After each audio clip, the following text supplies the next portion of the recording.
Buy me, please, a human. The desperate plea of a 5-year-old alien girl cut through the auction hall like a knife. I have lived all this time with the monster standing beside me. Janelle, her own sister, shoved the trembling child forward, announcing to the crowd that this worthless creature had been nothing but a burden, and she would sell her to anyone for any price, just to finally get rid of her. The auction hall roared like a disturbed hive, a cacophony of voices rising and falling in waves of desperate bargaining and cruel laughter. The air hung thick and oppressive, saturated with the acrid stench of unwashed bodies pressed too close together, the metallic tang of fierce sweat, cheap synthetic dust that clogged the lungs with every breath, and the indefinable smell of despair that permeated every corner of this wretched place. Overhead, flickering lights cast dancing shadows across the crowd, making the scene appear even more nightmarish, as if the walls themselves were breathing with malevolent life. In the midst of this chaos, on a small platform constructed of rough, splintered wood that had been stained dark by substances best left unexamined, stood 5-year-old Marianelle. Her blue skin, normally the soft shade of a clear summer sky, seemed almost translucent under the harsh, unforgiving glare of the overhead lamps, making her appear ghostly and fragile, like something that might dissolve if touched too roughly. Her large blue eyes, rimmed with red from crying tears that had long since run dry, darted frantically across the sea of faces below, searching desperately for even a hint of kindness. A glimmer of compassion in the cold, calculating stares that regarded her as nothing more than merchandise. Her small body trembled uncontrollably, not just from the cold that seeped through her threadbare tunic, but from a bone-deep terror that had become her constant companion over the past months. Her thin arms were wrapped protectively around herself, trying to make her small frame even smaller, trying to disappear into nothingness. Purple and yellow bruises in various stages of healing mottled her arms and legs, testament to the casual cruelty that had become her daily existence. Beside her stood her own sister, 25-year-old Janelle, a towering presence of cold indifference. Where Marianelle's blue skin was soft and pale, Janelle's was darker, harder, as if she had allowed something bitter and cruel to seep into her very flesh and transform it into something less than living.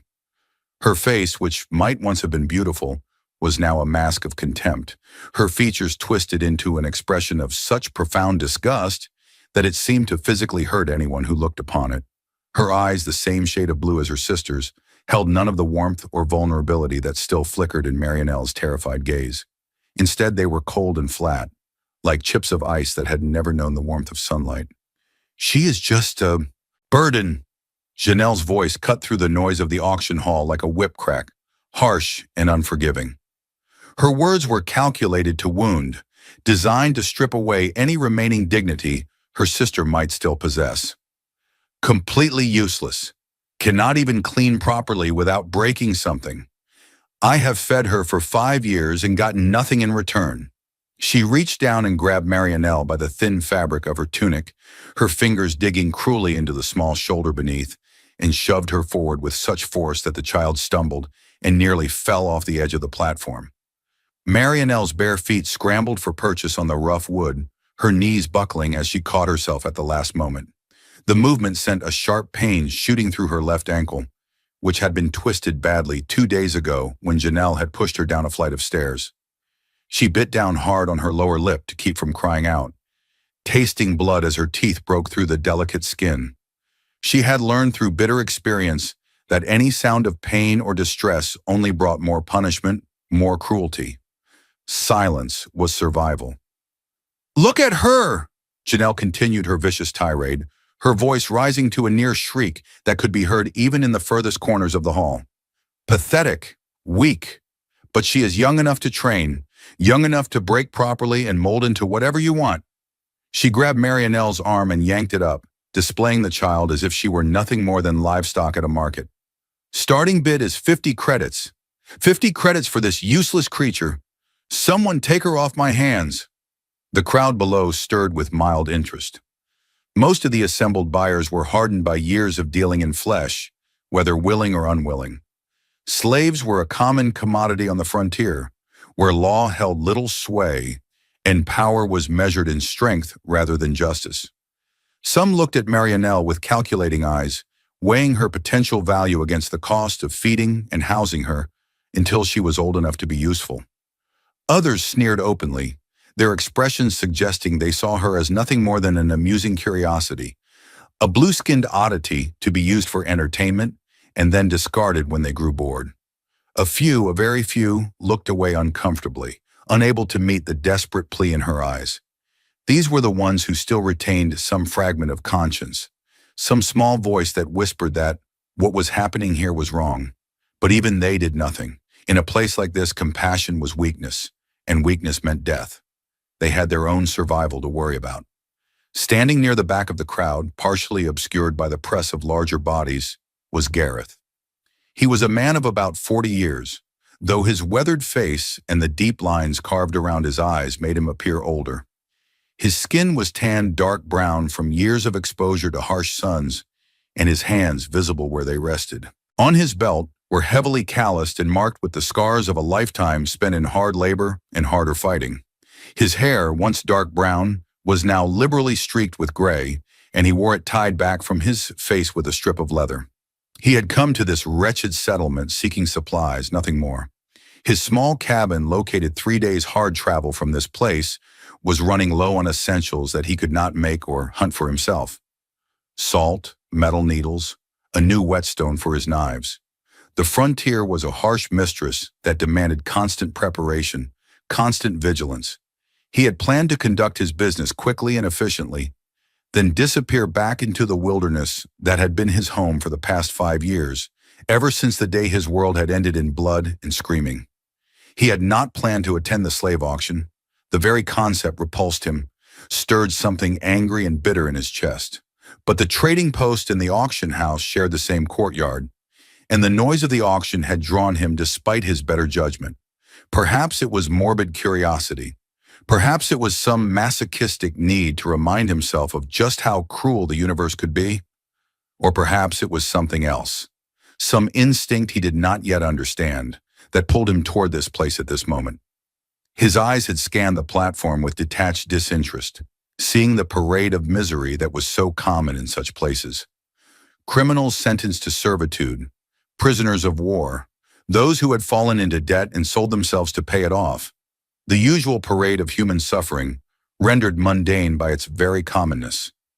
He had been about to turn away, to leave this place and its darkness behind, when his gaze fell upon the small blue figure at the center of the platform. Marianelle, though he did not yet know her name, could not yet imagine the profound impact she would have on his life. Something about the sight of her stopped him cold. Perhaps it was the way she stood, so small and fragile against the harsh backdrop of the auction hall, like a flower trying to grow in poisoned soil.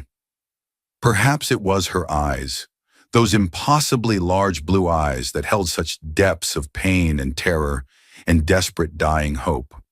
Or perhaps it was simply that in her suffering and her fear, he saw a reflection of his own grief, his own loss, the gaping wound in his soul that 5 years of solitude had failed to heal. His wife, Elena, had wanted children so desperately.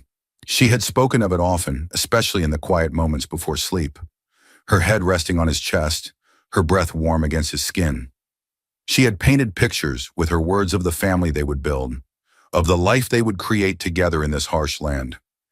She had believed, truly believed, that they could make something good and lasting here, something that would endure long after they were gone. 3 times she had quickened with child. 3 times they had dared to hope, and 3 times that hope had been crushed, the life within her withering and dying before it could draw its first breath. The grief had been crushing, the weight of those lost possibilities like stones piled upon their hearts. But she had refused to give up, had insisted that they would try again, that they would not be defeated. The 4th time, the baby had lived long enough to move within her belly. They had felt those tiny kicks together, had laughed and wept with joy at the proof of life. Elena had glowed with happiness, her whole being radiating a light that seemed to push back the darkness of the world around them. For 7 months, they had allowed themselves to believe that this time would be different. This time, their child would live. Then the beast had come, a massive predator, driven from its territory by some upheaval in the wilderness, desperate and enraged.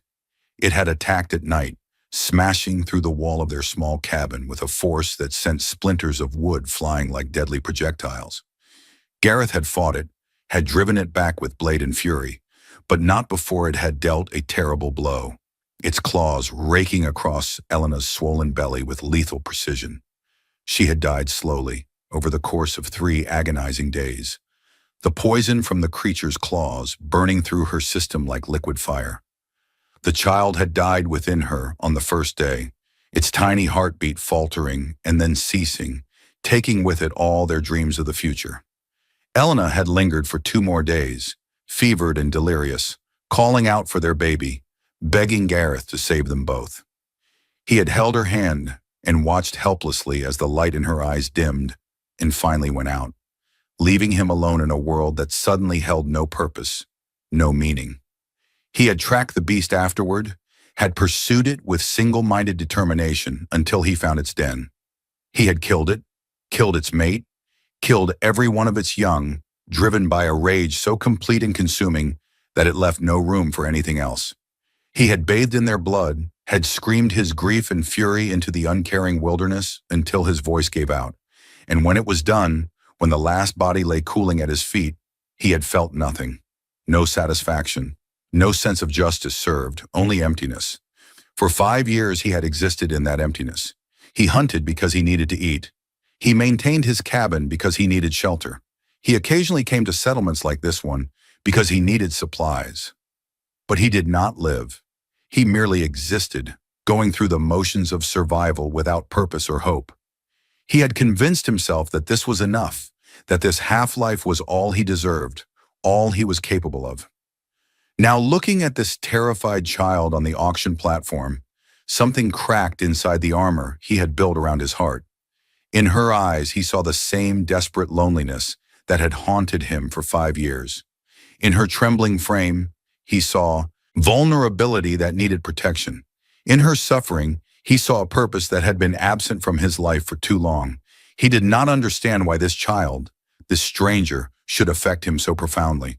He only knew that he could not walk away. Not this time. Not from her. The bidding had started low, insultingly low. 30 credits, called out by a scarred trader whose mechanical implants glinted dully in the harsh light. 40, countered by a hulking figure whose species Gareth could not immediately identify. Janelle's face flushed with anger at the paltry sums, but she held her tongue. Any sale was better than continuing to feed and house the burden she had grown to hate. Gareth found his hand rising before his conscious mind had made the decision. 200 credits! His voice was deep and rough from disuse, cutting through the general murmur of the crowd like a knife through cloth. The hall fell silent for a moment, dozens of heads turning to locate the source of this absurd bid. 200 credits was more than triple the current offer. It was an outrageous sum for a child slave, especially one so young and apparently useless. Janelle's eyes widened in shock, then quickly narrowed with calculation. She recovered her composure quickly, a greedy smile spreading across her face like oil across water. "Sold!" she practically shouted, her voice cracking with barely suppressed glee. "Sold to the human in the back! Come collect your purchase!" She grabbed Marianelle by the arm and dragged her roughly toward the edge of the platform, her grip tight enough to leave new bruises atop the old ones. The child's feet tangled as she was pulled forward, and she fell hard, landing on her hands and knees on the rough wood. Pain shot through her palms as splinters drove deep into the soft flesh, but she made no sound. She had learned. Silence was survival. Silence was safety. She scrambled to her feet, pushed from behind by Janelle's impatient shove, and stumbled down the short flight of steps that led from the platform to the floor of the auction hall. The crowd parted reluctantly, allowing her passage, but their eyes followed her with expressions ranging from pity to contempt to hungry interest. She kept her head down, her gaze fixed on the dirt-stained floor, trying to make herself invisible. When she reached the base of the steps, she found herself face to face with a pair of worn leather boots. Slowly, terrified of what she might see, She raised her eyes, taking in the tall frame of the man who had bought her, traveling up past his belt with its long knife in a scarred sheath, past his broad chest covered in a stained leather vest, past his weathered neck, until finally she met his gaze. She expected to see cruelty there, or at best cold indifference. These were the only expressions she had known for so long that she could not imagine anything else. Instead, she found herself looking into eyes that were tired and sad, deeply sad, but not unkind. They were brown, a warm brown like rich earth after rain, and they regarded her with something that might have been compassion if she still remembered what that looked like. Gareth looked down at this tiny creature with skin the color of a clear sky and felt his heart, which he had thought permanently frozen, begin to thaw ever so slightly. She was so small, so fragile, covered in bruises and radiating fear like heat from a fire. She trembled as she stood before him, her eyes wide and terrified, waiting for the blow that she clearly expected to fall at any moment. Slowly, carefully, he lowered himself to one knee, bringing his face closer to her level. The movement was deliberate, non-threatening, designed to make himself less imposing. She flinched anyway, her whole body tensing, her thin arms coming up instinctively to protect her head. He stopped moving immediately, giving her time to process that he was not attacking, not hurting her. "I am not going to hurt you," he said quietly, his voice low enough that only she could hear. The words felt clumsy on his tongue. When was the last time he had spoken gently to anyone? When was the last time he had needed to? Marianelle stared at him with disbelief clear in her expression. Adults said things. Adults lied. She had learned this truth through painful experience. But something in his eyes, some quality she could not name, made her want to believe him. It was foolish. It was dangerous. But it was also the only small spark of hope she had felt in so long that she could not quite extinguish it. "Come on," Gareth said, his voice coming out hoarse but unexpectedly soft, without the shadow of accusation or cruelty to which Marianelle had become so thoroughly accustomed in her short, brutal life. He slowly extended his large, calloused hand toward her, palm up, offering rather than demanding. His hand was scarred and weathered, the nails short and clean, the fingers thick and strong. It was a hand that had known hard work and violence, but it was steady and patient as it waited for her response. Marianelle hesitated, her eyes darting between his outstretched hand and his face, trying to read his intentions, searching for the trap that surely must be hidden somewhere in this unexpected gentleness. Every instinct screamed at her to be cautious, to expect betrayal, because kindness was always a lie that concealed cruelty beneath its surface. But what choice did she have? She belonged to him now, purchased like a tool or a piece of cloth. If he wanted to hurt her, he would do so regardless of whether she took his hand. At least this way, she could pretend for a few moments longer that something might be different. Slowly, hesitantly, she extended her own small hand, her blue skin appearing almost luminous against his tanned flesh. Her hand was so tiny that it disappeared almost completely when he closed his fingers gently around it. She tensed, waiting for the squeeze that would bring pain, for the yank that would send her stumbling. It did not come. Instead, his grip was firm but careful, holding her as if she were something precious rather than something worthless. Gareth carefully, almost reverently, took her hand, feeling how fragile she was beneath his calloused palm. Her bones felt like hollow bird bones, delicate and easily broken. Her skin was soft but marked with rough patches where healing wounds had left scar tissue. He helped her to her feet with a gentleness that surprised even himself, keeping his movements slow and predictable. She swayed slightly, favoring her left ankle, and he made a mental note to check that injury when they were somewhere safe and private. Behind them, Janelle had already snatched the credit chip from the auctioneer's outstretched hand, her fingers closing around it with greedy eagerness. She turned without a word, without even a backward glance at the sister she had just sold like livestock, and vanished into the crowd with swift, purposeful strides. No farewell, no moment of hesitation or regret, no acknowledgement that she was abandoning her own blood, the last living connection to their dead parents. She simply ceased to exist in Marianelle's world as completely as if she had never been, leaving nothing behind but scars and memories of pain. Marianelle watched her sisters retreating back until it disappeared completely from view, swallowed by the press of bodies and the haze of dust that hung perpetually in the air. Her expression was blank, empty of emotion, because the capacity for grief had been beaten out of her over long months of cruelty. Whatever love she might once have felt for Janelle had died so long ago that she could barely remember it ever existing. In its place was only numbness, a blessed absence of feeling that protected her from the full weight of her abandonment. Gareth saw the emptiness in her eyes and understood what it meant. He had worn that same expression himself in the days after Elena's death, when the world had lost all color and meaning. He said nothing about it, made no comment, because what words could possibly address such profound loss?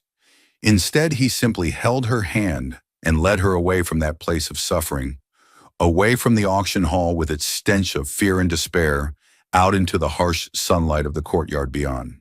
They made their way through the settlement in silence, Marianelle struggling to keep pace with his longer strides despite his efforts to walk slowly. Her injured ankle throbbed with each step, sending sharp lances of pain up her leg, but she bit down on the inside of her cheek and said nothing. Complaining brought punishment. Weakness brought contempt. She had learned these lessons well. Gareth noticed her limp growing more pronounced and stopped abruptly. She nearly collided with him, catching herself at the last moment. "Your ankle," he said, more statement than question. "How badly is it hurt?" She looked up at him with surprise, unused to anyone noticing or caring about her pain. "It is not important," she whispered, her voice scratchy from disuse. She spoke rarely these days, having learned that silence was safer than words. "Let me see," he said, and when she hesitated, he added, "Please, I need to know if you can walk or if I need to carry you." The word "please" struck her like a physical blow. When had anyone last used such a word with her? When had anyone last asked instead of demanded? Slowly, fearfully, she nodded. Gareth knelt again, this time examining her ankle with gentle fingers. It was swollen and discolored, the joint hot to the touch. Not broken, he judged, but badly sprained. Walking on it would only make it worse. Without a word, he straightened, and then, moving with careful slowness so as not to startle her, he reached down and lifted her into his arms. She tensed immediately, her entire body going rigid with fear. Being picked up by Janelle had always meant being thrown or slammed into something hard and unforgiving. She squeezed her eyes shut and braced for impact, for pain, for the inevitable cruelty that followed vulnerability. But Gareth simply settled her weight against his chest and continued walking, his arms steady beneath her, his pace measured and even. He held her as if she weighed nothing, as if carrying her was the most natural thing in the world. After a few minutes, when no violence had materialized, Marianelle allowed herself to relax slightly, her rigid muscles unclenching by small degrees. She had never been held like this, with care rather than anger. It felt strange and unsettling, and also somehow right in a way she could not articulate. They set out on the road that led away from the settlement, leaving behind the ramshackle buildings and the noise and the crush of too many desperate people living too close together. The auction noise that had previously pressed so heavily on Marianelle's consciousness remained behind, gradually dissolving into the boundless space that opened up before them. The road, such as it was, quickly deteriorated from packed dirt to loose gravel, to little more than a suggestion of a path through increasingly wild terrain. Around them stretched a vast, wild wasteland that seemed to go on forever in every direction. The landscape was harsh and unforgiving, dominated by rocky outcroppings and sparse, twisted vegetation that clung tenaciously to life despite the hostile environment. The sky above was a pale, washed-out blue, bleached of color by the intensity of the sun that beat down mercilessly. Hot winds swept across the open ground, lifting clouds of fine sand and grit into the air, creating small dust devils that danced and spun before dissipating. The wind was relentless, stinging any exposed skin with tiny particles of sand that felt like thousands of miniature needles. Marianelle, still carried in Gareth's arms, instinctively pressed her face against his chest, seeking shelter from the abrasive assault. She could feel his heartbeat, steady and strong, beneath her cheek, and found it oddly comforting. The rhythm was regular and calm, suggesting that he was not afraid, not worried, and somehow that made her feel fractionally safer. After an hour of walking, Gareth set her down carefully, steadying her with a hand on her shoulder until he was sure her good foot was planted firmly. From his pack, which he had retrieved from the settlement's storage facility before leaving, he pulled a worn cloth and a length of thin rope. With quick, efficient movements, he wrapped the cloth around her face, covering her nose and mouth and leaving only her eyes exposed. Then he did the same for himself, his movements practiced and economical. "The sand will tear your skin if you let it," he explained, his voice muffled by the cloth. "Always protect your face and eyes in the open desert. The wind here shows no mercy to the unprepared." Marianelle nodded her understanding, grateful for the protection. Already the stinging sensation on her exposed skin had diminished significantly. She watched as Gareth pulled out a second length of cloth and fashioned it into a crude sling for her injured ankle, binding it tightly to provide support. His hands were surprisingly gentle despite their obvious strength, and he worked with the confidence of someone who had tended many injuries over the years. They continued onward, now with Marianelle walking beside him, her small hand clasped firmly in his larger one. He adjusted his pace to match her limping gait, never pulling or rushing her, simply maintaining a steady, sustainable rhythm. The landscape around them gradually shifted, the rocky terrain giving way to increasingly sandy soil, the vegetation becoming even more sparse and desperate in its appearance. The first hours of their journey passed in near silence, broken only by the constant howl of wind and the crunch of their footsteps. Marianelle kept stealing glances at Gareth, trying to understand this strange man who had bought her for such an inexplicable sum. He did not look at her with the cold assessment of someone evaluating property. He did not speak to her with the casual cruelty she had come to expect from adults. He simply walked beside her, occasionally adjusting his grip on her hand to make it more comfortable, sometimes pointing out features of the landscape that might be important for her to remember. "See that rock formation there? The one that looks like a crouching animal?" he said at one point, gesturing toward a cluster of boulders that did indeed resemble some great beast frozen in stone. "That marks the border between the settlement's territory and the true wilderness. From here on, we are in the domain of nature, not humanity. You must be alert at all times. Danger can come from any direction." She nodded solemnly, committing the landmark to memory. The idea of danger did not frighten her as much as it might have. After years with Janelle, she had learned that the most dangerous creatures often wore familiar faces. As the sun climbed higher in the sky, reaching its zenith and pouring down heat like liquid metal, Gareth began to search for shelter.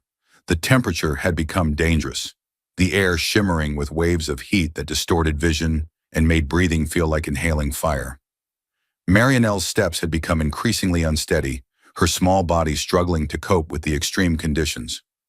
Sweat poured down her face beneath the protective cloth, and her lips, what little he could see of them, were already beginning to crack from dehydration. Finally, he spotted what he was looking for, a shallow overhang of rock that jutted out from a low cliff face, creating a small cave-like shelter.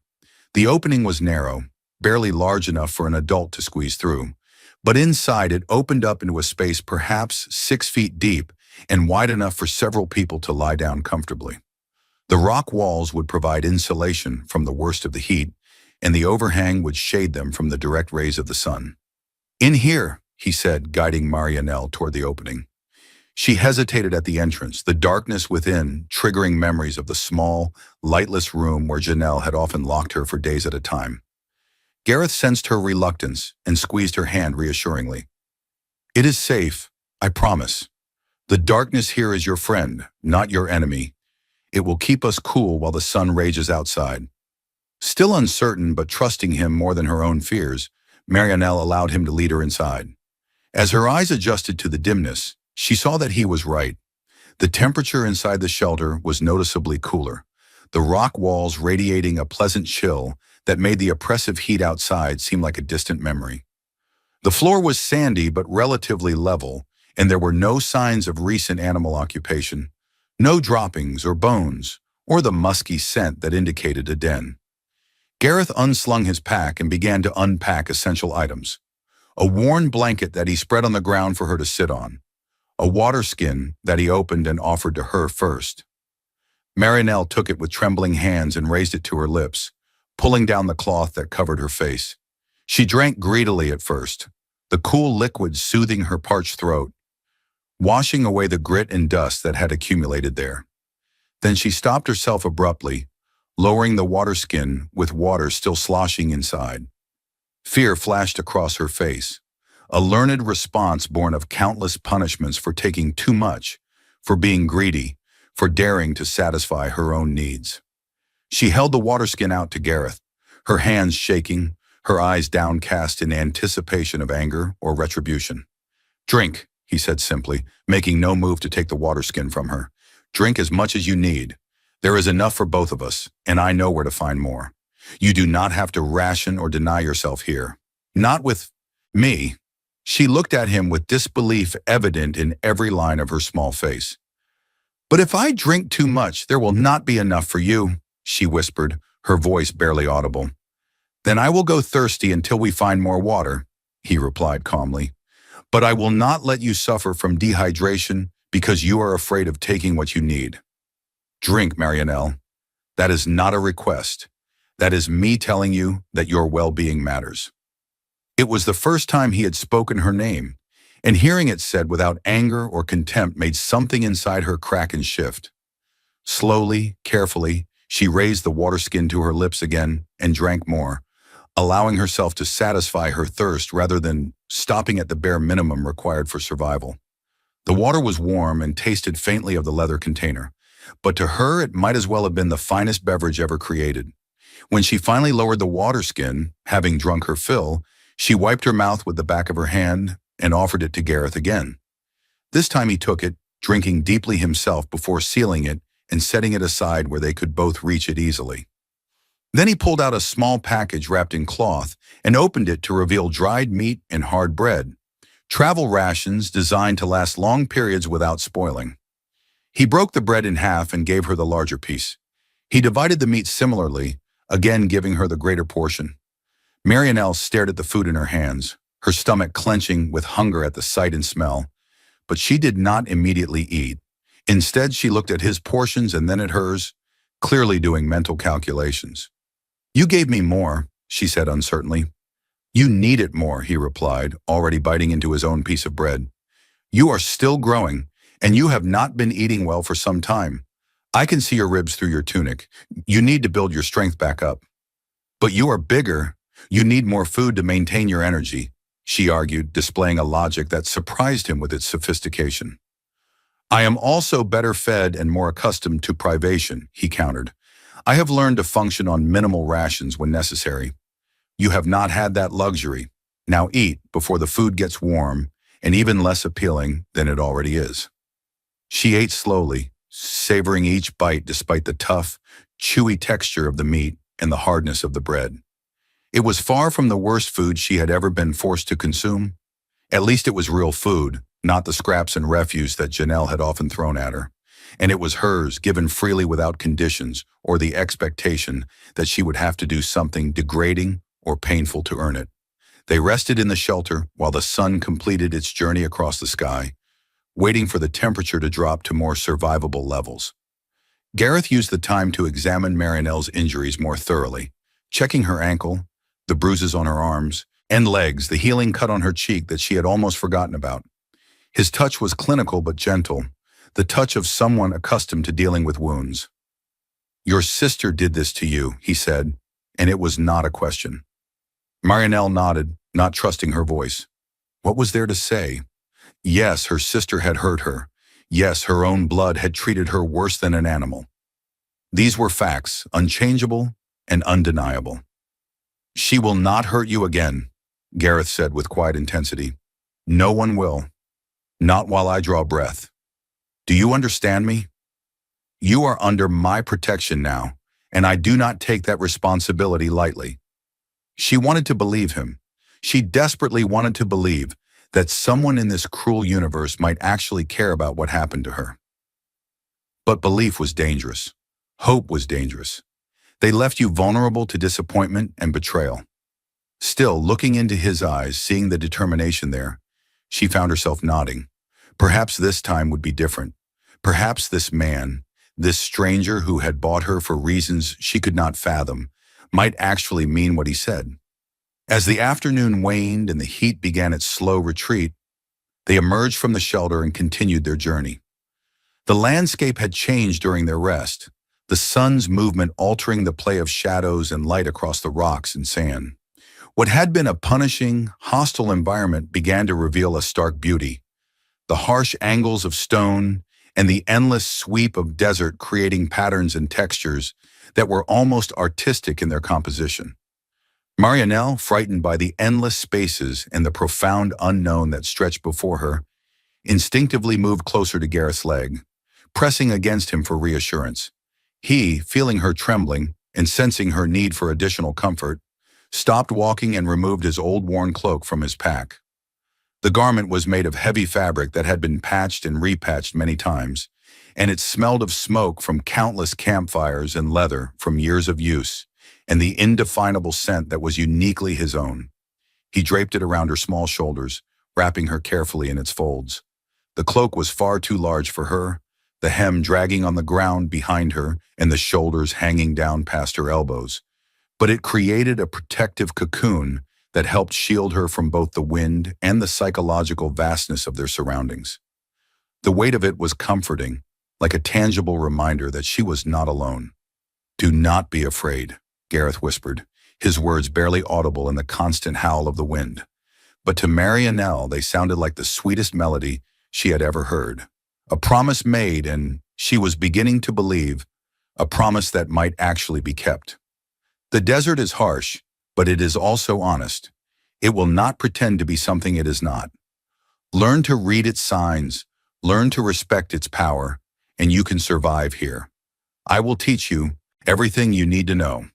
They walked on as the sun began its slow descent toward the horizon, painting the sky in shades of orange and purple and red that seemed almost too vivid to be real. The temperature dropped rapidly as darkness approached, the desert exchanging its crushing heat for a bone-penetrating cold, with barely any transition between the extremes. Marianelle began to shiver despite the cloak, her small body struggling to adapt to the rapid change. Gareth noticed immediately and increased their pace slightly, scanning the darkening landscape for a suitable place to make camp. They needed shelter from the wind, a place where they could build a fire without it being immediately visible to anything that might be hunting in the darkness. The desert at night was home to predators that had evolved to thrive in these conditions, and carelessness could be fatal. He found what he was looking for just as the last light was fading from the sky, a depression in the ground, perhaps the remains of an ancient riverbed, with high banks that would break the worst of the wind. The bottom was sandy but firm, and there was enough dried vegetation scattered about to provide fuel for a fire. It was not perfect, but it would serve. The first night in the desert came swiftly once the sun had disappeared below the horizon. The temperature plummeted sharply, cold penetrating to the bones with a ferocity that seemed almost vindictive after the oppressive heat of the day.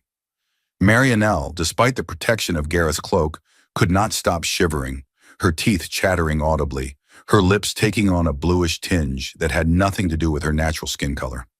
Gareth, drawing on years of survival experience accumulated through countless nights spent in similar conditions, moved with purposeful efficiency. He began gathering materials for a fire, collecting every scrap of dried brush and dead grass that he could find within their immediate vicinity. He showed Marianelle what to look for, teaching her to distinguish between vegetation that would burn well and that which would only smolder and smoke. "Always gather more than you think you will need," he explained as he worked, his hands never stopping their methodical collection. "The desert night is long, and the cold is relentless. A fire that dies in the darkness can mean death. We must keep it fed throughout the night, taking turns to watch and maintain it." Marianelle tried to help, her small hands grabbing whatever dried material she could find, but her injured ankle and her overall weakness limited how much she could contribute. Still, Gareth praised every stick and handful of grass she brought, treating her efforts as valuable regardless of their actual quantity. The praise made her work harder, pushing past her pain and exhaustion to bring more fuel for the fire that would keep them alive through the cold night ahead. When they had accumulated what Gareth judged to be sufficient fuel, he arranged it carefully in the depression, creating a structure that would catch easily and burn efficiently. From a pouch on his belt, he produced a fire-starting kit, a piece of flint, a striker, and a small amount of dried fungus that would catch the smallest spark and hold it long enough for larger materials to ignite. Marianelle watched with fascination mixed with a touch of fear as he worked, striking the flint against the striker in quick practice motions. Sparks flew from the impact, tiny points of light in the gathering darkness, most of them dying immediately, but a few landing on the prepared fungus. After several attempts, one spark caught and held a pinpoint of orange that began to glow and grow, feeding on the fungus and creating a tiny flame. Gareth bent close, cupping his hands around the fragile fire, protecting it from the wind while gently blowing on it to provide oxygen. The flame grew, spreading to the dried grass he had arranged around it, then to the larger pieces of brush and wood. Within minutes, they had a proper fire, flames leaping and dancing, pushing back the darkness and providing blessed warmth. Marianelle gravitated toward the fire immediately, her small hands stretching out toward its warmth, her whole body oriented toward this source of heat and light and comfort. She had seen fires before, of course, but always from a distance, through windows or from locked rooms.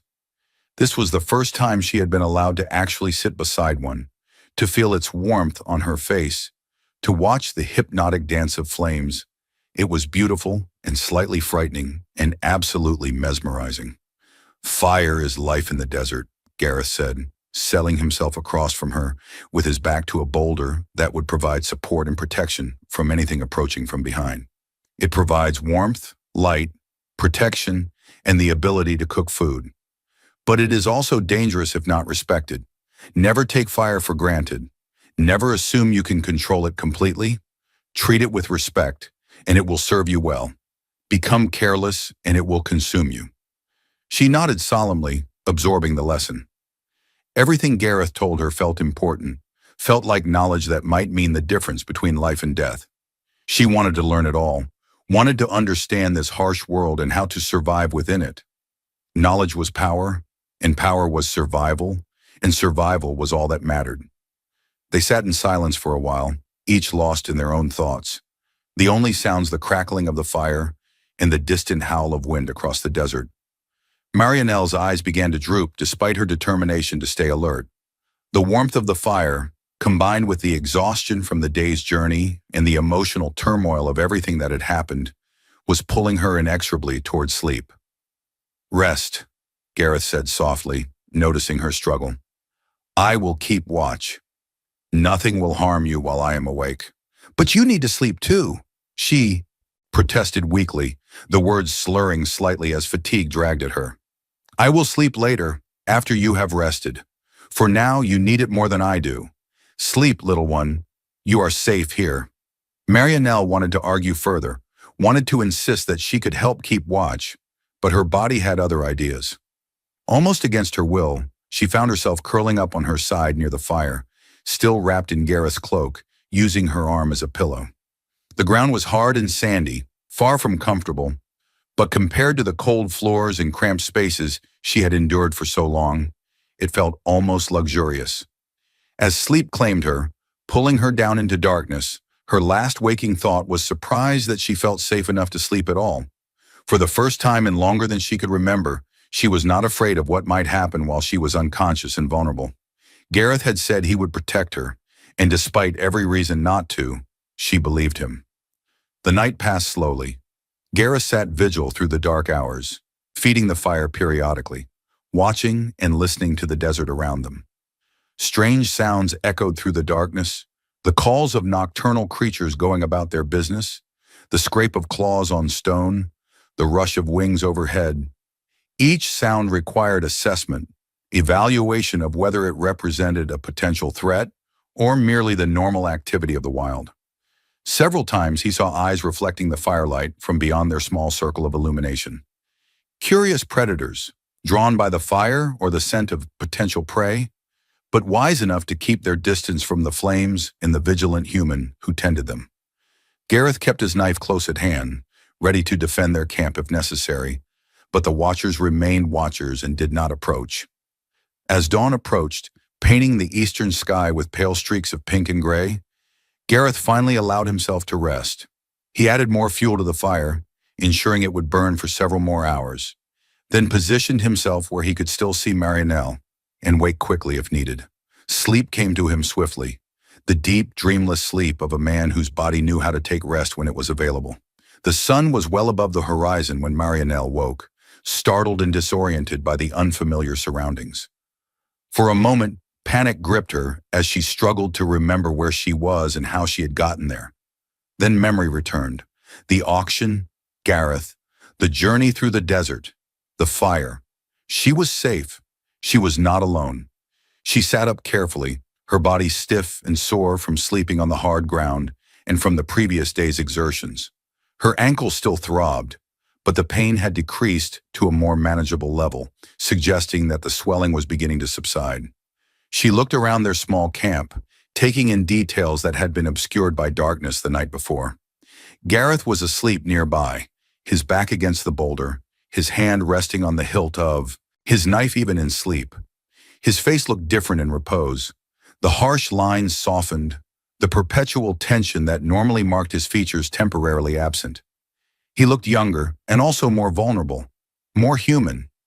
She realized that he must have stayed awake all night watching over her, giving up his own rest to ensure her safety. The fire had burned down to glowing coals, but it was still putting out warmth. Moving as quietly as she could, Marianelle added a few more pieces of the dried wood they had collected, mimicking what she had seen Gareth do the night before.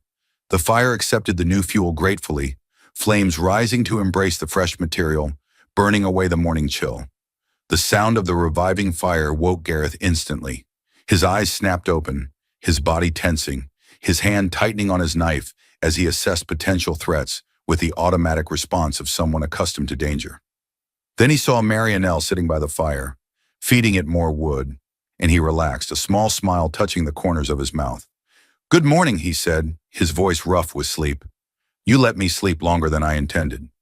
"You were tired," she replied simply. "You stayed awake all night protecting me. It seemed fair to let you rest."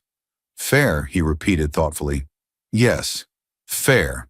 That is a concept you understand, even after everything you have been through. That says something important about who you are, Marianelle. Something good." She was not sure how to respond to that, so she said nothing, instead busying herself with the fire. Gareth stood and stretched, working out the kinks and stiffness from sleeping propped against a rock. Then he began to break camp, efficiently packing away their few belongings and scattering the fire carefully so that no embers remained to potentially start a blaze. The next morning, Gareth showed her how to search for food in the apparently barren desert. He explained that the harsh environment had forced its inhabitants to become experts at hiding, at conserving resources, at surviving on seemingly nothing.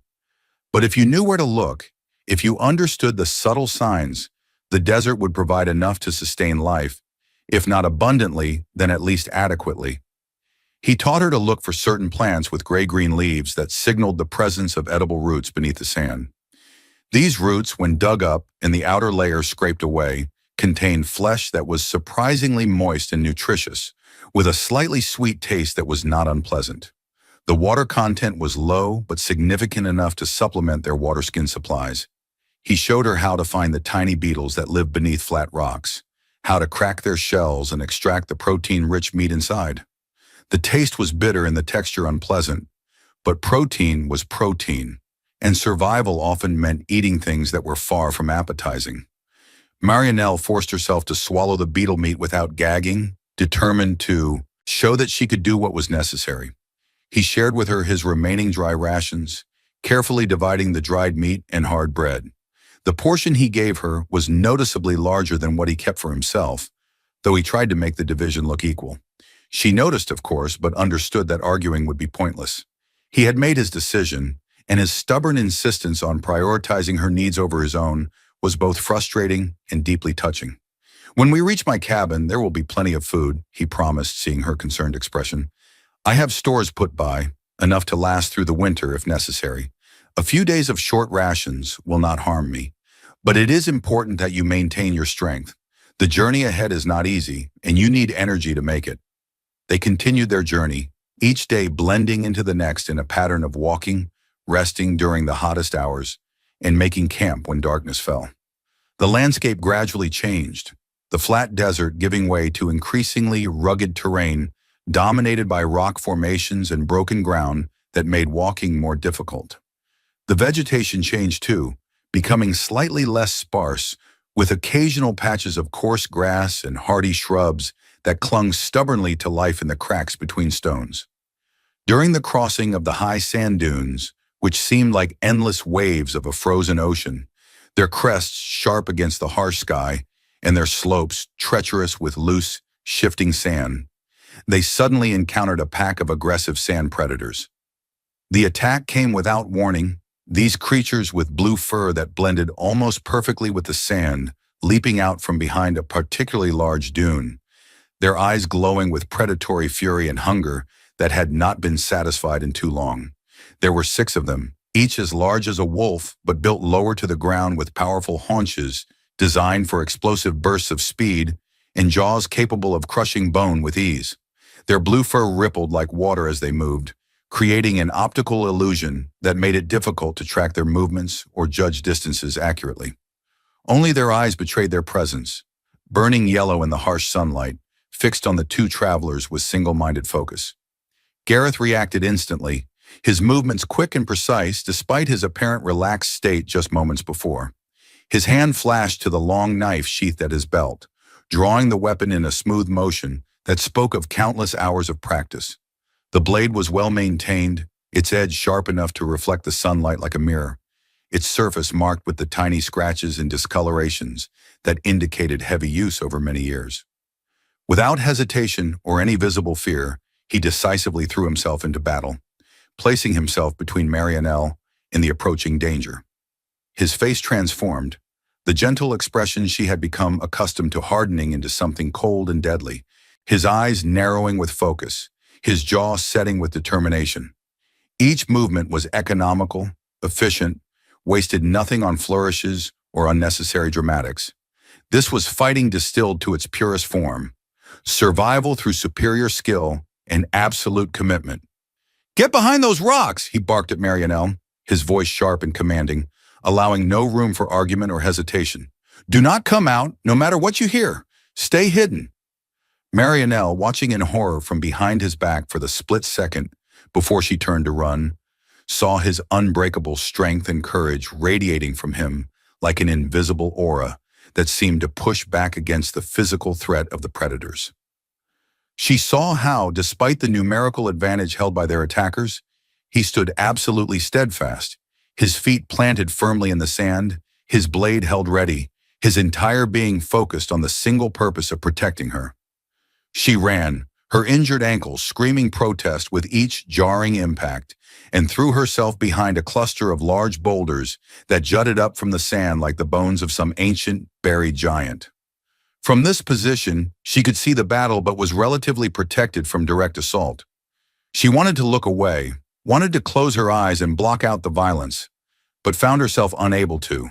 She had to know what was happening. She had to see if he would survive.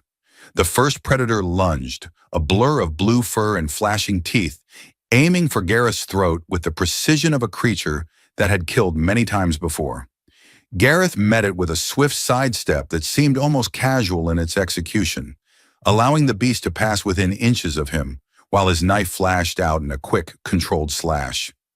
The blade opened a long gash along the creature's flank, not deep enough to be immediately fatal, but certainly painful enough to discourage a second immediate attack. The predator yelped, a sound somewhere between a growl and a scream, and tumbled away in a spray of sand and blue blood that steamed slightly in the cold air. It scrambled to its feet quickly, shaking itself, but its movements were now more cautious, more respectful of the human who had drawn first blood. The second predator came from his left, trying to exploit what it perceived as an opening while he was focused on its companion. But Gareth had been tracking its approach with his peripheral vision, and he spun to face it, bringing his knife up in a defensive arc that caught the beast across its snout. Bone crunched under the impact, and the predator retreated with a howl of pain, blood pouring from its ruined nose. The third and fourth attacked together, displaying the coordinated tactics of pack hunters who had worked as a team for years, and understood instinctively how to overwhelm larger or more dangerous prey through cooperation. They came from opposite sides, forcing Gareth to divide his attention, trying to create an opening that one of them could exploit while he was dealing with the other. Gareth fell back several steps, his feet moving in a pattern that kept him balanced on the treacherous sand while maintaining his defensive position between the predators and Marianelle's hiding place. His blade created a barrier of sharp steel, moving in tight, economical patterns that made approaching him dangerous from any angle. But the predators were persistent and hungry, and they pressed their attack relentlessly. One beast managed to slip past his guard, its claws extended, aiming for his leg in an attempt to disable him and bring him down to their level. The claws raked across his calf, tearing through fabric and flesh, leaving 4 parallel gashes that immediately began to bleed freely. Pain shot up his leg, sharp and hot, but Gareth's expression did not change. His focus did not waver. He drove his knife into the predator's shoulder, feeling the blade sink deep, grating against bone. The creature screamed and tried to pull away, but Gareth held onto the knife handle, using it as an anchor to keep the beast close, while he delivered a savage kick to its head with his other foot. Something crunched, and the predator went limp, collapsing into the sand and moving no more. 1 down, 5 to go. Marianelle watched from her hiding place, her small hands pressed against her mouth to muffle the screams that threatened to tear free from her throat. She had never seen violence like this, had never witnessed the brutal reality of life and death struggle. Every blow Gareth took made her flinch as if she had been struck herself. When she saw blood soaking through his pants leg, turning the fabric dark and wet, she felt something break inside her chest, a sharp pain that had nothing to do with her own injuries. "Please do not die," she whispered, the words too quiet for anyone to hear over the sounds of combat. But she said them anyway, as if speaking them might somehow make them true. "Please do not leave me alone. Not now. Not when I just found you." The 5th and 6th predators, seeing one of their pack fall, became more aggressive, more desperate. They attacked with renewed fury, abandoning caution in favor of overwhelming force. Gareth met their assault with grim determination, his knife work becoming more aggressive as well, matching their escalation. He was no longer just defending. Now he was hunting, using their momentum against them, turning their attacks into opportunities for counterstrikes. He caught one beast in mid-leap, his blade finding its throat and severing the major vessels there. Blood sprayed in a hot arc, splashing across the sand and across Gareth's face and chest. The predator crashed to the ground and lay still, its blood pumping out in slowing pulses as its heart struggled and then stopped. 2 down, 4 to go. The remaining predators began to show signs of uncertainty. They had expected easy prey, 2 travelers who would be quickly overwhelmed. Instead, they had found something dangerous, something that fought back with skill and ferocity that matched their own. The pack mentality that had driven them to attack was beginning to crack, individual survival instincts starting to override the collective hunting drive. Gareth sensed the change and pressed his advantage. He advanced toward them, no longer waiting for them to come to him, his movements aggressive and intimidating. His face was a mask of blood and sand, his eyes burning with an intensity that promised death to anything that stood in his way. He had become something primal, something terrifying, a reminder that humans had not climbed to the top of countless food chains through weakness or mercy. The wounded predators, those he had struck in the earlier exchanges, began to retreat, backing away slowly, their eyes never leaving him but their body language clearly indicating submission. The 2 uninjured predators held their ground for a moment longer, growling and displaying their teeth in one final show of defiance. But when Gareth took another step forward, raising his knife and letting out a roar of challenge that seemed to come from somewhere deep in his chest, they broke as well. The pack fled, their blue forms quickly disappearing over the dunes, leaving behind only tracks in the sand and the bodies of their fallen companions. Gareth stood in place, his chest heaving with exertion, his knife still held ready in case they returned. Blood dripped from the blade and from various wounds on his body, each drop darkening the sand where it fell. For a long moment, he simply stood there, waiting to ensure the threat had truly passed. Then slowly, the tension began to drain from his body. His shoulders dropped, his grip on the knife relaxed slightly, and the hard, deadly expression faded from his face, replaced by exhaustion and pain. He lowered his weapon and turned toward where Marianelle was hiding. "It is over," he called out, his voice rough and strained. "You can come out now. They are gone." Marianelle did not move immediately. She remained crouched behind the rocks, her mind struggling to process what she had just witnessed. The violence, the blood, the very real possibility that she had been about to watch this man die defending her. When she finally emerged, moving on legs that felt like they belonged to someone else, her face was pale beneath her blue skin, her eyes wide and shocked. She ran to him despite the pain in her ankle, despite the blood that covered him, and made him look like something from a nightmare. She threw herself at him with all the force her small body could generate, her arms wrapping around his waist and squeezing as tightly as she could manage. For the first time in many years, she felt the warmth of true protection, the solid assurance that someone had been willing to risk death to keep her safe. This was the first time she embraced someone who did not cause pain, who did not use physical contact as a prelude to violence. "You were hurt because of me," she sobbed, the words muffled against his bloody vest. "They attacked because I am here, because you had to protect me. This is my fault." Gareth, despite his wounds and exhaustion, despite the pain radiating from multiple injuries, carefully wrapped his free arm around her, holding her while being mindful not to get too much blood on her. His other hand still held his knife, because the desert was full of dangers, and lowering your guard completely was foolish.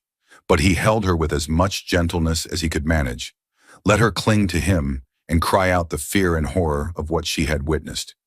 "This is not your fault," he said firmly, his voice leaving no room for argument.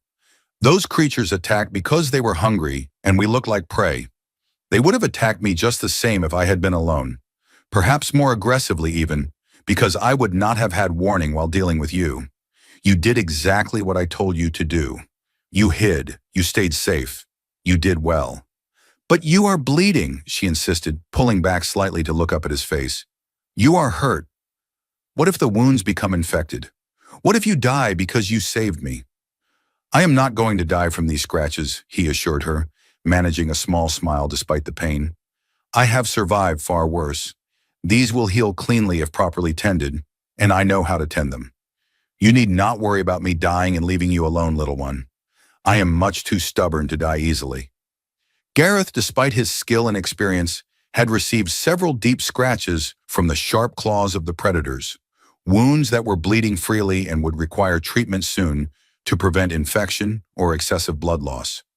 But he had successfully repelled the attack, had protected his charge, had proven that even in this savage land there were things that could not be hunted with impunity. When the last creature had retreated, disappearing over the dunes with a final whimper of defeat, Marianelle, who until that moment had remained hidden behind the huge rocks, as instructed, finally worked up the courage to emerge. She approached him slowly, her eyes taking in every detail of his condition. The blood that soaked his pants leg, the scratches across his arms where claws had found unprotected flesh, the cut above his eye where a stray rock kicked up during the fight had struck him. He looked battered and dangerous and absolutely magnificent in her eyes, a protector who had faced death unflinchingly to keep her safe. They stood together in the aftermath of violence, surrounded by the bodies of the fallen predators and the endless expanse of desert. Two survivors who had just cemented the bond between them in blood and combat. The sun beat down mercilessly, the wind continued its constant howl, and the world moved on, uncaring about the small drama that had just played out on its stage. But for Marianelle and Gareth, everything had changed. The abstract concept of protection had become concrete reality. The fragile trust that had been forming between them had been tested and found strong. "Can you walk?" Marianelle asked, her voice small and worried. "Your leg is hurt. Maybe you should rest before we continue." "I can walk," Gareth assured her, though in truth his injured leg throbbed with every heartbeat, and he knew he would be limping significantly once the adrenaline wore off completely. "But we need to move away from here. The smell of blood will attract scavengers, and I am not in condition to fight off another attack." Help me gather what we can use from these carcasses, and then we will find somewhere safe to tend these wounds properly." Together, they worked to salvage what they could from the dead predators. Gareth showed Marianelle how to skin them, how to separate the pelt from the flesh beneath with careful cuts. The fur, he explained, was valuable and could be traded at settlements or used to make warm clothing for the coming winter. The meat was edible, though tough and with a strong flavor that took getting used to. Nothing would be wasted. The work was gruesome, and Marianelle's hands shook as she helped, but she forced herself to continue. This was part of survival. This was the reality of living in a harsh world where every resource mattered. If Gareth could fight and kill to protect her, she could steel herself to help process the results of that fight. It was the least she could do. By the time they finished, both were covered in blood, their hands sticky with it, their clothes stained dark. They looked like participants in some primitive ritual, painted with the blood of their enemies. Gareth wrapped the pelts and the best cuts of meat in one of the dead creature's own hides, creating a bundle that he could carry despite his injuries. They continued their path, but now Marianelle walked beside Gareth with even greater determination, firmly holding his hand not just for her own comfort, but to provide him with support as well. She could feel him leaning on her slightly, using her as a stabilizing point as his injured leg became increasingly difficult to use properly. The heat became unbearable, the sun mercilessly burning down on them, and their water supplies, already low, began to run dangerously close to empty. Gareth, using his deep knowledge of the desert that he had accumulated over the years of surviving in this hostile environment, pushed them toward a landmark he remembered from previous journeys. It took 3 more hours of difficult travel, with frequent stops to rest and conserve energy, but finally they found it, a secret water source hidden among a maze of rocks, a small oasis where a spring bubbled up from deep underground. The water was cold and clear, tasting of minerals and stone, but safe to drink. They both drank deeply, replenishing fluids lost to exertion and blood loss, filling their water skins and drinking again. Gareth washed his wounds in the spring water, gritting his teeth against the sting as the cold liquid cleaned away dirt and blood. Then he had Marianelle help him apply a salve he made from crushed leaves of a plant growing near the water, a natural antibiotic that would prevent infection. "Hold the edges of this cut together," he instructed, indicating the deepest gash on his calf. "Press firmly but gently. I need to wrap it." She did as instructed, her small hand surprisingly steady despite her fear and revulsion at touching the open wound. She could feel his muscle and tendon beneath her fingertips, could feel the pulse of blood trying to seep through. She held firm while he wound strips of cloth torn from his spare shirt around the injury, binding it tightly to stop the bleeding and hold the salve in place. When all his wounds had been tended, they rested beside the spring for several hours, allowing his body to begin the healing process. Marianelle kept watch this time, her eyes scanning the rocks around them for any sign of danger. She was determined to prove that she could contribute, that she was not just a burden to be protected, but a partner who could share responsibilities. As the sun began to descend toward the horizon, they prepared to continue. Gareth tested his injured leg, found that while painful, it would support his weight adequately. They would move more slowly than before, but they would move. Stopping for too long in one place was dangerous, even near water. Other creatures would come here to drink, and not all of them would be pleased to find the spring occupied. He taught Marianelle how to conserve water, demonstrating the technique of taking small sips at regular intervals rather than large drinks infrequently. He showed her how to recognize the signs of dehydration in herself and others, the dry mouth and lips, the decreased urination, the dizziness and confusion that indicated dangerously low fluid levels. He taught her to value every drop and use it wisely, because water was life, and wasting it was a form of suicide in the desert. He explained how to find shade in the smallest recesses of rocks, how to recognize which shadows would last longest as the sun moved across the sky. He pointed out the types of rocks that would retain coolness even in the heat of day, that could be used to lower body temperature in an emergency. Every piece of information was another tool in the survival kit he was building for her, another weapon against the hostile environment that surrounded them. They practiced rationing, each taking precisely measured amounts of water at set times. It was hard discipline, especially under the relentless sun with their throats parched and their bodies crying out for more. But Marianelle never complained, never begged for extra rations. She had endured far worse than thirst under Janelle's care. At least here the suffering had purpose. At least here she was learning how to survive rather than merely existing at someone else's cruel whim. On the Yuri, fourth night of their journey, as they huddled around their fire under a sky so clear that the stars seemed close enough to touch, Gareth began to speak of his past in greater detail than he had before. His voice was low and rough from disuse and emotion, the words coming slowly, as if each one had to be dragged from some deep well within him that he normally kept sealed. At night, when the cold wind howled across the desert, and the stars shone with brilliant intensity against the utterly black sky, creating a celestial display that seemed too beautiful for such a harsh world, Gareth told Marianelle about his family.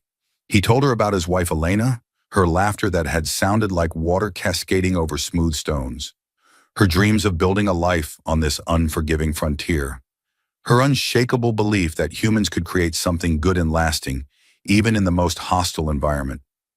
He described how she had moved, with a grace that seemed impossible given the harsh conditions they lived in, how she had hummed while she worked, how she had seen beauty in things he had long since stopped noticing. He told Marianelle about Elena's insistence on planting flowers around their cabin, pointless decorations that provided no food or practical benefit, but that had made their home feel like more than just a structure for sheltering from the elements. She believed in creating beauty, Gareth said, his eyes fixed on the flames but seeing something far away and long ago. She said that just because we lived in a hard place did not mean we had to live hard lives, that we could choose to make things better, more pleasant, more human. I thought it was foolish at first, a waste of time and resources, but I indulged her because her happiness was worth more to me than practicality. He fell silent for a long moment, lost in memories, and Marianelle waited patiently, sensing that he needed to tell this story, needed to give voice to the grief that he had been carrying alone for so long. The flowers bloomed, he continued eventually, his voice barely above a whisper. Bright yellow and red and purple, impossible colors in that wasteland. They attracted butterflies and bees, brought small pockets of life to our little corner of hell. Elena would sit among them for hours, just watching, just existing in their presence. She said they gave her hope. She said they proved that life would always find a way, even in the harshest conditions. His voice cracked slightly, though his expression remained stoic, controlled. When she died, I burned the flowers, tore them all up and burned them. I could not stand to look at them, could not bear the reminder of her presence in their absence. I told myself it was practical, that they were a waste of water we could not afford. But the truth is, I was angry. Angry at her for dying. Angry at myself for failing to protect her. Angry at the universe for being so casually cruel. Marianelle listened attentively, absorbing every word, feeling his pain wash over her in waves, but also feeling his strength, the core of steel that had allowed him to survive such loss and keep going. She wanted to say something comforting, wanted to ease his burden somehow, but she was only a child and did not have the words for such profound grief. Instead, she moved closer to him, close enough that their shoulders were nearly touching, offering her presence as the only comfort she could provide. She was with child when it happened, Gareth said, and now his voice did break, catching on the words as if they were physical obstacles to be overcome. We had a name chosen, had prepared a room in the cabin, made a small bed from wood I had carved myself. She used to sit in that room, her hands on her belly, singing to the baby inside. She was so happy. I had never seen her so full of light, so absolutely certain that everything would be wonderful. He was quiet for a long time after that, and Marianelle thought perhaps he was finished, had said all he could bear to say. But then he continued, each word seeming to cost him something vital. The beast came at night. I heard it smashing through the wall, woke to Elena's screams. I fought it, drove my knife into it again and again, made it bleed, made it hurt. But I was too slow by seconds that might as well have been years. Its claws caught her, tore through. He stopped, unable to continue that particular line of thought. She lived for 3 days, he said instead. The baby died on the first day.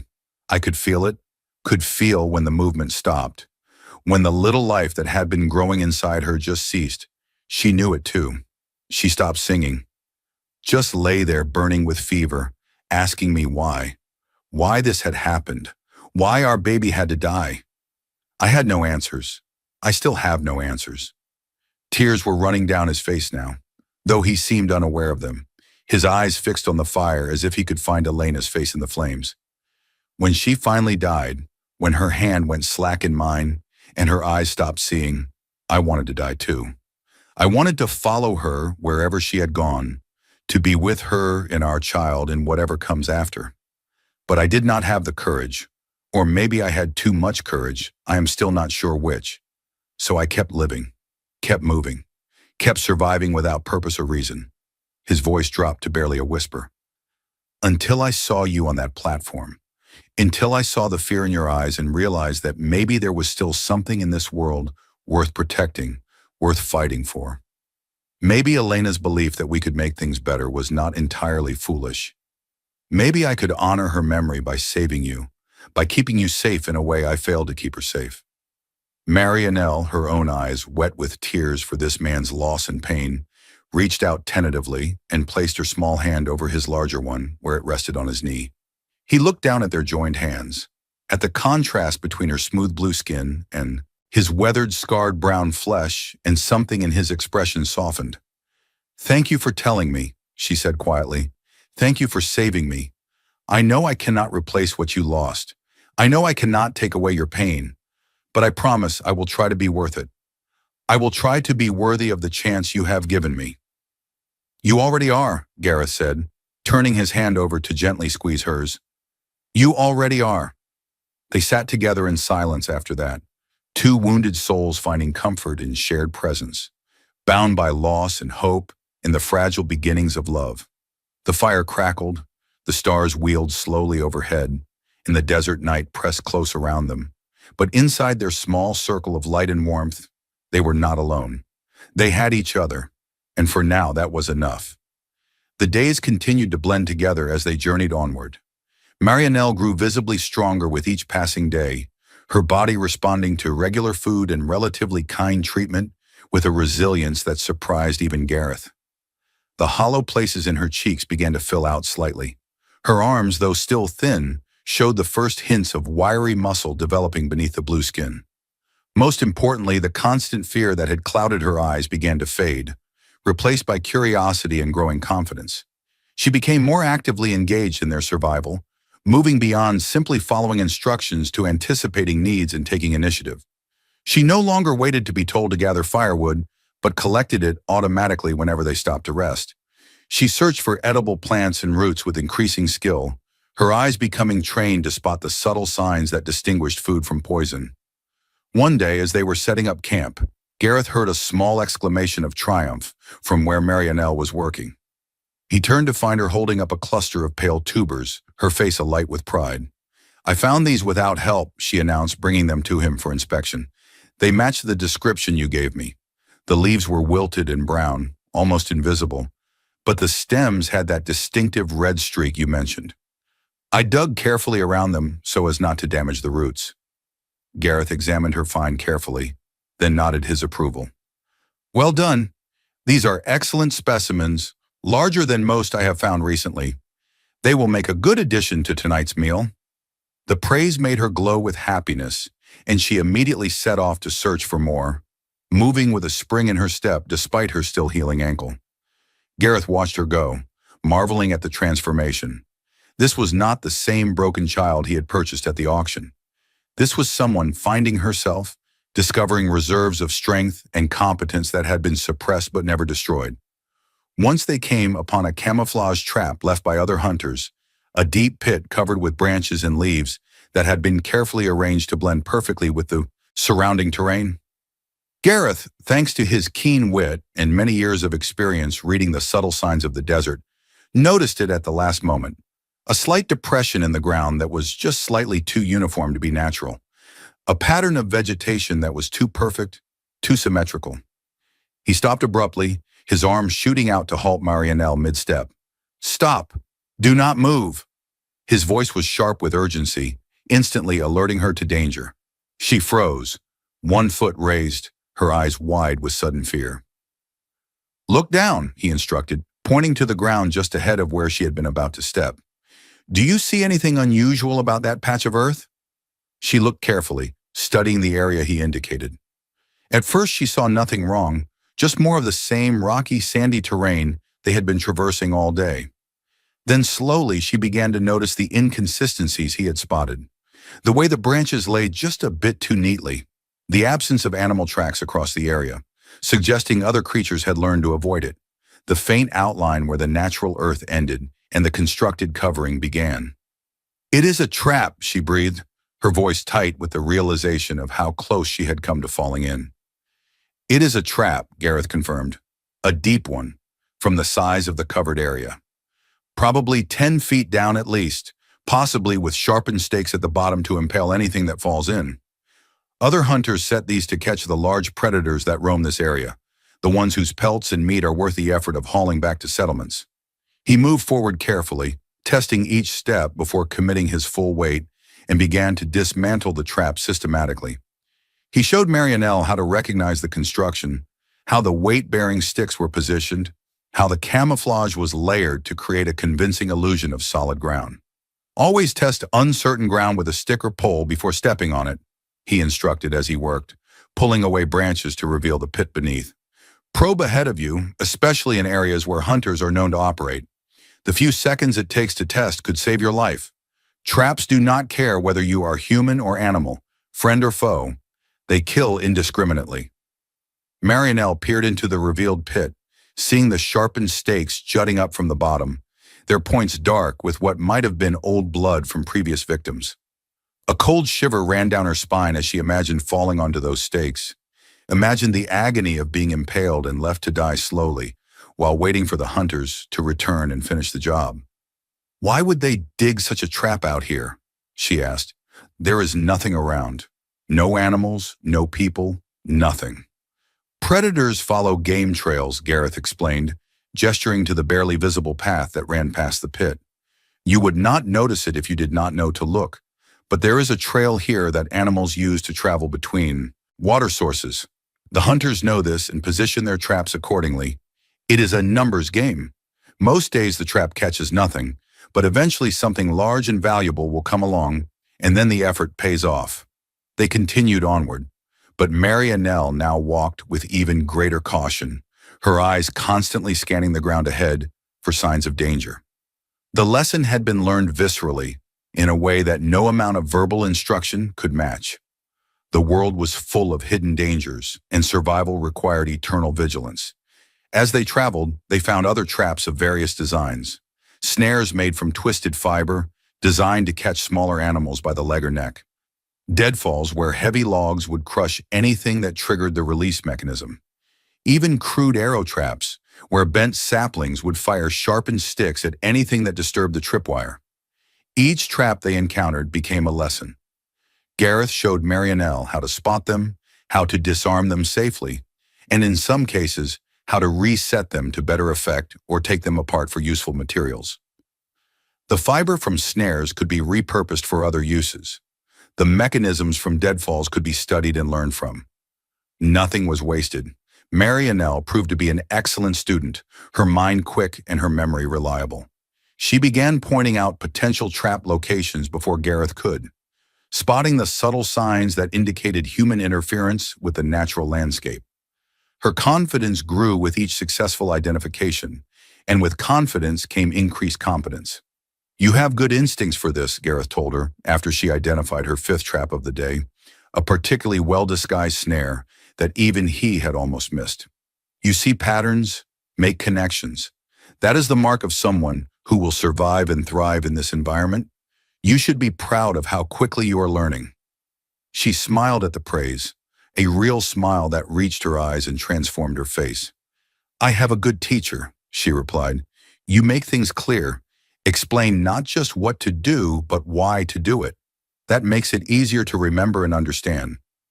They made camp that evening in a small canyon that provided excellent shelter from the wind and had a seasonal stream running through it that, while mostly dry now, had left behind several pools of water that were still fresh enough to drink.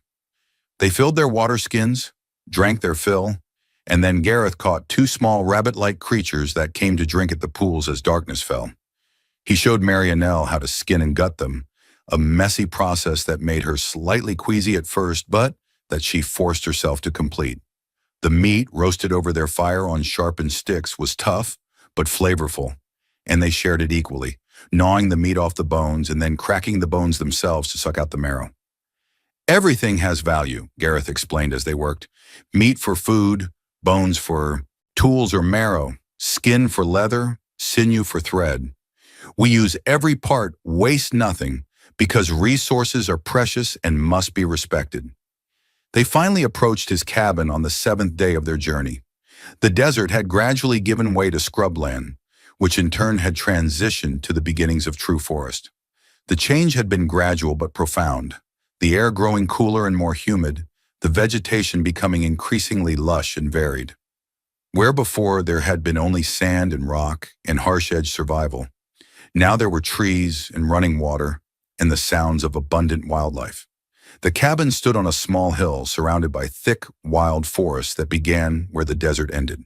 The structure was simple but solid, built of wood and stone, with a chimney from which light smoke emerged, indicating the presence of life. But to Marianelle, who had lived her whole life in fear and humiliation, who had never known true security or belonging, this simple dwelling seemed like a real castle, a fortress that promised safety and permanence. As they approached, a figure emerged from around the side of the cabin. He was younger than Gareth, perhaps in his late 20s, lean and wiry with alert eyes and a bow slung across his back. His skin was darker than Gareth's, burned almost black by years under the harsh sun, and his hair was long and tied back with a strip of leather. "Gareth," the man called out, his voice carrying a note of genuine relief and pleasure. "We thought you had been eaten by something with too many teeth and not enough sense to leave you alone." "Kent," Gareth replied, his tone warm, despite the exhaustion evident in every line of his body. "Still watching my place for me, I see. I appreciate it." Kent's eyes had already found Marianelle, taking in her blue skin, her small frame, the way she pressed close to Gareth with a mixture of wariness and trust. "Who is this?" he asked, his tone curious but not hostile. "This is Marianelle," Gareth said, his hand coming to rest protectively on her shoulder. "I found her at the auction in need of somewhere safe to be. She will be living with me from now on. Marianelle, this is Kent. He lives over the next ridge, helps me with the animals sometimes, keeps an eye on things when I travel." Kent studied Marianelle for a long moment, then nodded slowly, his expression thoughtful. "Welcome, little one," he said gravely, speaking directly to her rather than over her head as if she were property or decoration. "Any friend of Gareth is welcome here. I hope you will be happy in this place." Marianelle, uncertain how to respond to direct address from a stranger, simply nodded. Kent seemed to understand her reticence and did not press for more. Instead, he turned back to Gareth. "Everything has been quiet while you were gone. I have been feeding the chickens and checking the traps. Caught a good-sized deer 3 days ago and smoked most of the meat for you. It is hanging in the shed. The garden is dry but alive, and I weeded it yesterday." "My thanks," Gareth said sincerely. "I am in your debt, as usual. You saved my life twice and my sanity more times than I can count," Kent replied with a shrug. "Feeding some chickens hardly balances that scale. Will you need help with anything else before I go?" "No, I think we will manage. But come back tomorrow if you can. I want to hear what has been happening in the settlement, and I have some pelts to trade that you might want first look at." Kent agreed and departed, vanishing into the forest with the practiced ease of someone who knew every tree and trail. Marianelle watched him go, then looked up at Gareth with a question in her eyes. "Kent is a good man," Gareth explained before she could ask. "He came out here running from something in his past, like most of us. We have helped each other survive, watched each other's backs. You can trust him. If something ever happens to me, he will help you. Remember that." The casual mention of his possible death made Marianelle's chest tighten with fear. But before she could protest, Gareth opened the heavy wooden door of the cabin and ushered her inside. She carefully crossed the threshold and surveyed the simple but cozy room, her eyes wide as she took in her new home. Inside it smelled of wood and herbs, masculine and clean, a scent that was already becoming familiar and comforting to her. The main room was dominated by a stone hearth where a fire had been carefully banked, its coals still glowing faintly. A rough wooden table stood in the center of the space, with two chairs tucked beneath it. Shelves lined one wall, holding supplies, tools, and several worn books, whose spines showed the signs of frequent reading. "This is your home, Marianelle," Gareth said, his voice filled with a warmth that Marianelle had never heard directed at her before. For the first time, she heard her name spoken with tenderness, not with contempt or malice or careless indifference. She heard it spoken as if it mattered, as if she mattered, and the sound of it brought tears to her eyes that she quickly blinked away. She stood in the center of the room, slowly turning to take in every detail. A ladder led to a loft above, where she could see the edge of a sleeping platform. Herbs hung in bundles from the rafters, their scent adding to the pleasant smell of the cabin. Weapons hung on one wall, knives and a short sword and the bow, all clean and well-maintained.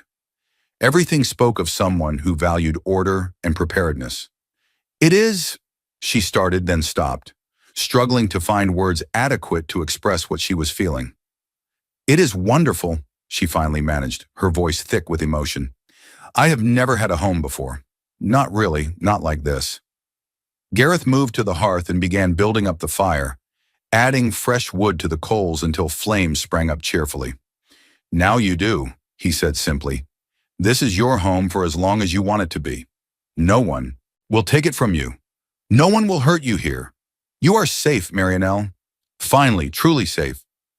Looking at Gareth, at his tired but kind face, at the solid walls around her, and the warm fire and all the small signs of a life lived with care and purpose, Marianelle felt something inside her chest that she had thought permanently broken begin to heal.